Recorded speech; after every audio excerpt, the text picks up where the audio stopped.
MQM Pakistan में खालिद मकबूल और मुस्तफ़ा कमाल ग्रुप के अख्तिलाफ़ात शिद्दत इख्तियार कर गए।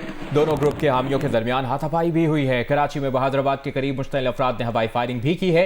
एमक्यूएम के कारकुनों ने एक दूसरे के खिलाफ नारे लगाए और पथराव भी किया, जिससे 3 अफराद जख्मी भी हो गए हैं। रहनुमा एमक्यूएम पाकिस्तान डॉक्टर फारूक सत्तार ने जियो न्यूज़ से गुफ्तगू के दौरान कहा कि बहादुराबाद में रहनुमाओं के दरमियान पार्टी इजलास के बाद इख्तिलाफात हुए और पीएमए एजाजुल हक और रहनुमा जाकिर के साथ दूसरे ग्रुप के कारकुनान ने हाथापाई की। मंगला शर्मा और सबीन गौरी के साथ भी बदतमीजी की गई। मजीद इस बारे में तफसील के लिए हम बात करेंगे। जियो न्यूज़ के नुमाइंदगान हमारे साथ मौजूद होंगे, किरण खान हमारे साथ मौजूद होंगी और इसके अलावा अमीनुल हक हमारे साथ हमें ज्वाइन करेंगे, राहिल सलमान भी हमें ज्वाइन करेंगे। किरण, ये बताइएगा सबसे पहले ऐसी क्या बात हुई, क्या इख्तिलाफ पैदा हो गया कि मामला इतना शिद्दत इख्तियार कर गया कि हाथापाई तक बात जा पहुंची? क्या हुआ? जी बिल्कुल, ये बात है। किरण, आप हमें सुन पा रही हैं? किरण से हम रब्ता करने की कोशिश कर रहे हैं। जो सूरत हाल है इस पर मजीद बात करेंगे। राहिल सलमान हमारे साथ मौजूद हैं। राहिल, आपके पास क्या मालूमात हैं इससे मुतालिक? जी मुबशिर, ये एमक्यूएम बहादुराबाद में इनका दफ्तर है। यहाँ पर अब से कुछ देर पहले दो ग्रुपों के दरमियान यहाँ पे तसादुम हुआ और इस सिलसिले में यहाँ पर जब हम पहुंचे तो पुलिस की भारी नफरी भी यहाँ पे मौजूद थी। पुलिस हुक्काम से हमारी बात हुई तो बताया कि यहाँ पर हवाई फायरिंग भी हुई है और एक दूसरे पर पथराव भी किया गया है। इस हवाई फायरिंग, पथराव और भगदड़ के नतीजे में कुछ अफराद जख्मी हुए। एक शख्स ऐसा है जिसको बुलेट इंजरी है, यहाँ से अस्पतालों में शिफ्ट कर दिए गए, जबकि कुछ 3 से 4 जख्मी मजीद बताए जाते हैं जो कि पथराव से और एक दूसरे पर टॉर्चर करने से जो वाकया पेश आया उसमें जख्मी हुए हैं। पुलिस की नफरी यहाँ पर मौजूद है और यहाँ पे इसके एमक्यूएम की जो रहनुमा है खालिद मकबूल सिद्दीकी और डॉक्टर फारूक सत्तार, ये दोनों यहाँ पर पहुंच चुके हैं, जबकि इनके कारकुनों की भी यहाँ पर एक बड़ी तादाद मौजूद है। जो दूसरा ग्रुप था वो यहाँ से इस वक्त जा चुके हैं। सूरत-ए-हाल को कंट्रोल करने की पूरी कोशिश की जा रही है इस वक्त, क्योंकि दूसरा ग्रुप जा चुका है, लिहाजा पुलिस की भारी नफरी भी यहाँ पर मौजूद है। और जो कुछ देर पहले की सूरत-ए-हाल थी तो कंपैरेटिवली इस वक्त निस्बतन कुछ बेहतर सूरत-ए-हाल है। सूरत-ए-हाल पहले से कुछ डिफ्यूज हुई है और पुलिस की भारी नफरी यहाँ पर मौजूद है। राहिल, आप हमें अपडेट कर रहे हैं। किरण, आप हमें सुन सकती हैं? जी बिल्कुल, मुझे आपकी आवाज आ रही है। अब किरण, ये बताएगा इस वक्त सूरत हाल क्या है? राहिल का ये बताना है कि सूरत हाल कुछ काबू में आई है, पुलिस की भारी नफरी वहां पर मौजूद है हालात को काबू करने के लिए। इजलास में ऐसा क्या हुआ, किस मामले पर बहस हुई कि इस नहज तक पहुंच गया मामला, हाथापाई हो गई? जी बिल्कुल, देखिए ये इख्तिलाफात आज के नहीं है। जब से इंट्रा पार्टी इलेक्शन की अनाउंसमेंट हुई है कि अक्टूबर में होंगे, उस वक्त से हम देख रहे हैं कि दोनों ग्रुपों के दरमियान मुख्तलिफ मकामात पर जो है तसादुम होता रहा है। ताहम इस तसादुम को और इन इख्तिलाफात को दूर करने की दोनों ग्रुपों के रहनुमाओं की जानिब से, क़यादत की जानिब से कोशिशें नहीं की गई, जिसका नतीजा ये निकला कि इजलास के बाद जब वहाँ पर अमीनुल हक जो हैं वो भी मौजूद थे, अनीस कायम खानी भी मौजूद थे, जबकि इसके अलावा मंगला शर्मा जो हैं वो भी मौजूद थी, सबीन गौरी थी, एजाजुल हक थे एमपीए। जब ये मामला पाई तक आ गया, एक नशिस्त पे बैठने पर जो है ये तमाम इख्तिलाफात आज जो हैं वो सामने आ गए। एक दूसरे के जो बहुत अरसे से एक दूसरे के चल रहे थे और यहाँ पर फिर जो एमपी एजाजुल हक हैं, जो अमीनुल हक कहना है कि एमपी एजाजुल हक को उनके सामने जो है बहुत ज्यादा मारा गया है, जबकि एक इनके रहनुमा होते हैं जाकिर, उनको भी जो है उनकी कमीज वगैरह वो भी फाड़ी गई है, खवातीन से भी बदतमीजी की गई है, ऐसा कहना है अमीनुल हक का। साथ साथ उनका ये भी कहना है कि एमक्यूएम के दफ्तर जो है हवाई फायरिंग भी की गई और बहुत ज्यादा शदीद हवाई फायरिंग की गई, जिसके वजह से इनके कारकुन जो है वो अमीनुल हक का दावा है कि वो इसमें जख्मी हुआ है, बाकी दीगर कारकुनान पथराव से भी जख्मी हुए हैं। इस वक्त डॉक्टर खालिद मकबूल सिद्दीकी, डॉक्टर फारूक सत्तार जो है वो बहादुराबाद पहुंच चुके हैं और मुमकिन तौर पर उनकी जानिब से एक अहम प्रेस कॉन्फ्रेंस जो है वो यहाँ पर मुतवक्का है। अमीनुल हक का ये कहना है कि जो दूसरा ग्रुप है उसकी जानिब से ना सिर्फ ये कि कारकुनान और रहनुमाओं को मारा गया है, बल्कि जो दफ्तर है उसमें भी तोड़फोड़ की गई है और डीवीआर भी साथ लेके चले गए हैं। ताहम जो दूसरे ग्रुप से हमने कोशिश की कि राब्ता करें तो उनसे अब तक कोई राब्ता नहीं हो पाया है और उनकी जानिब से अभी तक कोई बयान सामने नहीं आया है कि जो एक ग्रुप इल्जाम उन पर लगा रहा है उसमें किस हद तक सच्चाई है। जी सही। किरण, आपने फारूक सत्तार और अमीनुल हक का भी मौक़िफ़ बताया, ये भी उतारी है कि मुस्तफ़ा कमाल या उनके ग्रुप के किसी रहनुमा से आपकी इस मामले पर बात नहीं हो सकी। जब ये इख्तिलाफात से मुतालिक आप बता रही हैं, जब ये नशिस्त चल रही थी, इजलास हो रहा था, उस वक्त कौन कौन से एमक्यूएम पाकिस्तान के मरकज़ी रहनुमा यहाँ पर मौजूद थे? देखिए, जब ये इजलास खालिद मकबूल सिद्दीकी की जानिब से एक इजलास जो है वो कंडक्ट किया गया था, जिसके बाद खालिद मकबूल सिद्दीकी वहाँ से रवाना हो चुके थे, कुछ MPs भी वहाँ से रवाना हो चुके थे, जबकि जो अमीनुल हक हैं, सबीन गौरी हैं, मंगला शर्मा हैं, एजाजुल हक हैं और कुछ दीगर MPs वहाँ पर मौजूद थे। इसके साथ साथ जो दूसरे ग्रुप के अनीस कायम खानी है वो भी वहाँ पर थे, उनके कारकुनान और उनके रहनुमा भी उनके साथ वहाँ पर मौजूद थे। जब ये झगड़ा जो है इनमें शुरू हुआ और इतना शिद्दत इख्तियार कर गया कि हाथापाई तक बात आ गई। हाथापाई होने के बाद वहाँ पर एक दूसरे के खिलाफ नारे लगाए गए, फिर हवाई फायरिंग हुई और फिर कारकुनान ने एक दूसरे के ऊपर पथराव किया, जिसकी वजह से इनके कारकुनान जो है वो जख्मी हैं। ठीक है किरण खान, आपसे मुसलसल अपडेट्स लेते रहेंगे। किरण खान, राहील सलमान, अपडेट किया आपने, शुक्रिया।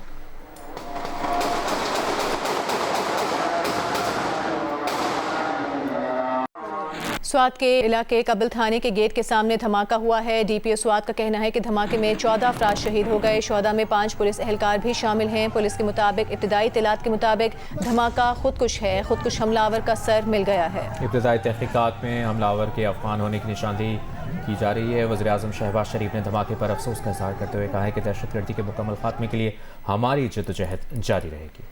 और आपको बताते हैं कि वज़ीर आला खैबर पख्तूनख्वा सुहेल आफरीदी ने IG खैबर पख्तूनख्वा से स्वात धमाके की रिपोर्ट तलब कर ली है। शहीद पुलिस एहलकारों और शहरियों के अहल खाना से इज़हार ताज़ियत किया। ज़ख्मियों को बेहतरीन तिब्बी सहूलियात की फराहमी यकीनी बनाने की हिदायत की और कहा कि हम दुश्मन अनासर को अपने मज़मूम मज़ाहिम में कामयाब नहीं होने दिया जाएगा।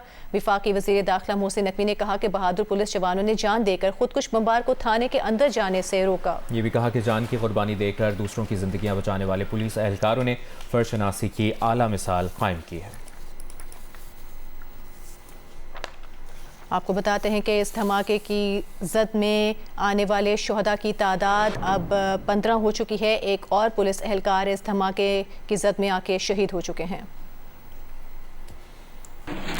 आज़ाद कश्मीर असम्बली के 20 हल्कों के नताइज आने का सिलसिला जारी है। मुस्लिम लीग नून ने वादी कश्मीर के मुहाजिरीन की 2 नशिस्तें जीत ली हैं। जम्मू मुहाजिरीन की 6 और वादी की 2 नशिस्तों पर नून लीग को बरतरी हासिल है। मुहाजिरीन वादी की 2 नशिस्तों पर पीपल्स पार्टी आगे है, जबकि दीगर नशिस्तों पर नून लीग और पीपल्स पार्टी में कड़ा मुकाबला है। LA 43 पर मुस्लिम लीग नून के यासीन लोन कामयाब हो गए हैं। LA 44 पर मुस्लिम लीग नून के मोहम्मद अहमद कादरी जीत गए हैं।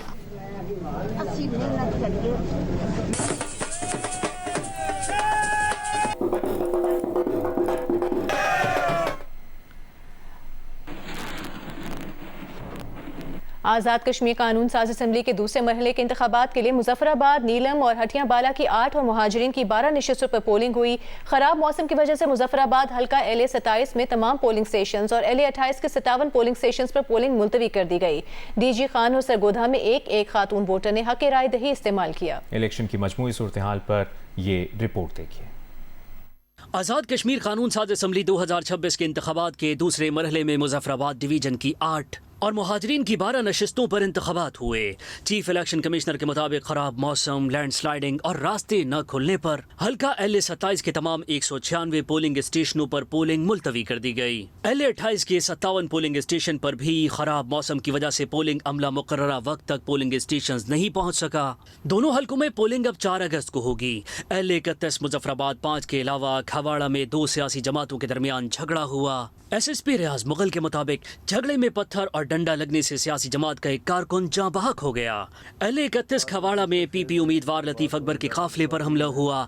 SSP के मुताबिक तसादुम में पत्थर और डंडों का आजादाना इस्तेमाल किया गया। गुजरात LA 38 में सुरखपुर पोलिंग स्टेशन पर 2 सियासी जमातों के कारकुनान में झगड़ा हुआ, जिसके बायस पोलिंग का अमल कुछ देर के लिए मुतासिर रहा। हैदराबाद में मुहाजिर नशिस्त पर वोट कास्ट करने के लिए आने वाले वोटर्स को बारिश का सामना रहा और अमले को लोड शेडिंग ने भी सताया, लेकिन पोलिंग का अमल जारी रहा।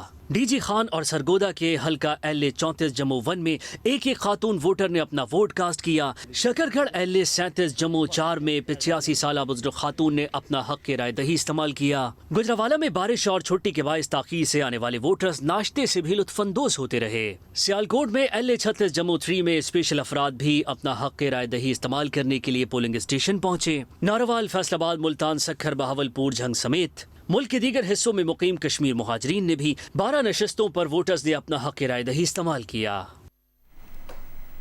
पीपल्स पार्टी के चेयरमैन बिलावल भुट्टो सरदारी ने LA-31 में पीपल्स पार्टी कारकुन मुश्ताक शाह के कत्ल की मजम्मत करते हुए कहा है कि पहले आज़ाद कश्मीर के सदर चौधरी लतीफ़ अकबर पर हमला और फिर कारकुन मुश्ताक शाह की शहादत से नून लीग की नीयत वाज़ेह हो गई है। धांधली करके मुस्लिम लीग नून का जीतना आवाम का रियासत पर एतमाद खत्म कर देगा।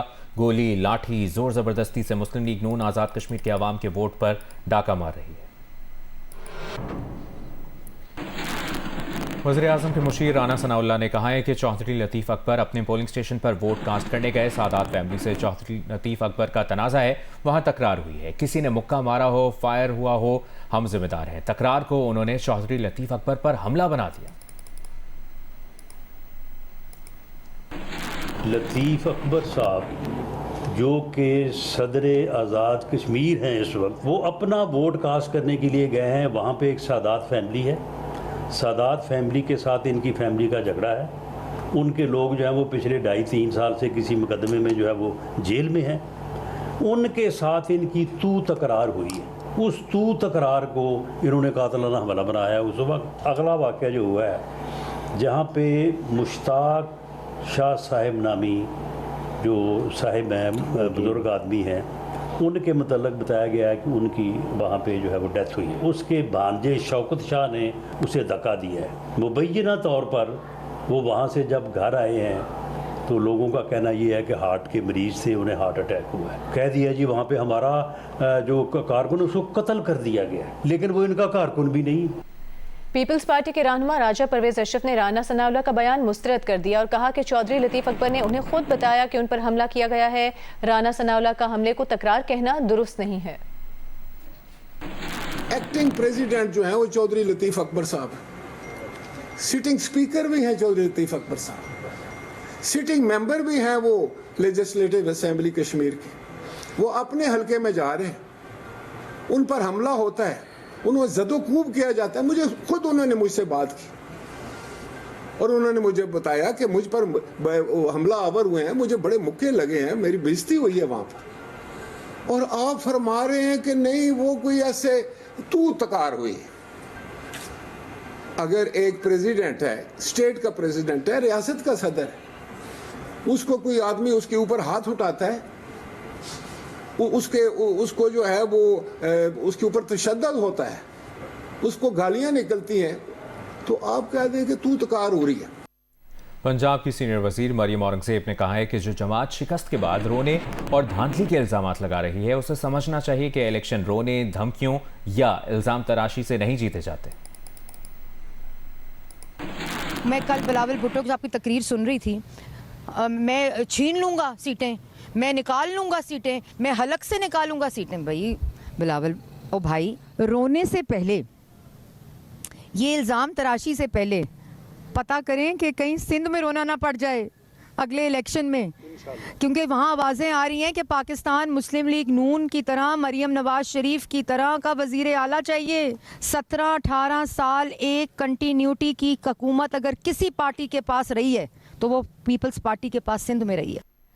पीपल्स पार्टी के नदीम अफजल चंद ने आज़ाद कश्मीर इलेक्शन के तीसरे मरहले से बॉयकॉट का इशारा दे दिया। कहा है इलेक्शन से पहले ही पार्टी में इंतखाबी अमल के बॉयकॉट की मजबूत आवाज़ें उठ रही थीं, लेकिन पार्टी ने जमहूरी अमल में हिस्सा लिया। इलेक्शन कमीशन आज़ाद कश्मीर ने इंतखाबी अमल की शफाफियत को यकीनी न बनाया तो पीपल्स पार्टी के पास तमाम ऑप्शंस मौजूद हैं। हम किसी सूरत भी नहीं चाहते कि बाइकाट किसी और दूसरी जमातों की तरह पीपल्स पार्टी भी बाइकाट करती, हालांकि बहुत ज़्यादा स्ट्रांग ओपिनियन थी। और मैं समझता हूं कि अब शायद थर्ड फेज़ या इस फेज़ में अब मजबूर किया जा रहा है कि हम किसी ऐसे इकदाम की तरफ जाएं जिसमें फिर उन कुव्वतों को फ़ायदा हो जो बाइकाट की तरफ या सारे प्रोसेस को एक गदला साबित करना चाहते थे। और शायद मेरे ख्याल में जो इलेक्शन कमीशन का जो रोल है इस वक्त वहाँ पे जो नज़र आ रहा है, तो किसी सूरत भी अब हमारे पास ऑप्शन खुले हैं हम, लेकिन हम अभी भी इनको वार्न कर रहे हैं कि आप मेहरबानी करें, इस इलेक्शन को फ्री एंड फेयर करें। आज़ाद जम्मू कश्मीर में पोलिंग के बाद बेशतर हलकों में वोटों की गिनती जारी है। तफसील जानेंगे नुमाइंदा जियो न्यूज़ आरिफ उर्फी जो मुजफ्फराबाद में मौजूद हैं। आरिफ उर्फी, आपने पूरा दिन इलेक्शन की कवरेज की, मजमूई तौर पर इंतखाबी माहौल कैसा रहा और इस वक्त क्या सूरत हाल है? जी मैं इस वक्त हूँ इलेक्शन कमीशन का जो मरकज़ी ऑफिस है इलेक्शन कमिश्नर का, वहाँ पे मैं मौजूद हूँ। आज दिन भर की सूरत हाल तो वक्तन फ़क्तन हम बताते रहे हैं। बहुत से इलाकों में जो है पुरअमन भी रही पोलिंग, और कुछ इलाकों में शायद कहीं बहुत थोड़े से पैमाने पे तशद्दुद का भी सिलसिला हुआ। इस वक्त जो हमारे पास रिज़ल्ट्स आ रहे हैं वो तकरीबन 20 से 25% के लगभग रिज़ल्ट जो हैं वो आए हैं, क्योंकि रिज़ल्ट का आना बहुत मुश्किल है। कोई कम्युनिकेशन नहीं है, बल्कि हम पेजर के वक्त में रह रहे हैं, जहाँ पे SMS के ज़रिए रिज़ल्ट जो है वो हासिल किए जा रहे हैं।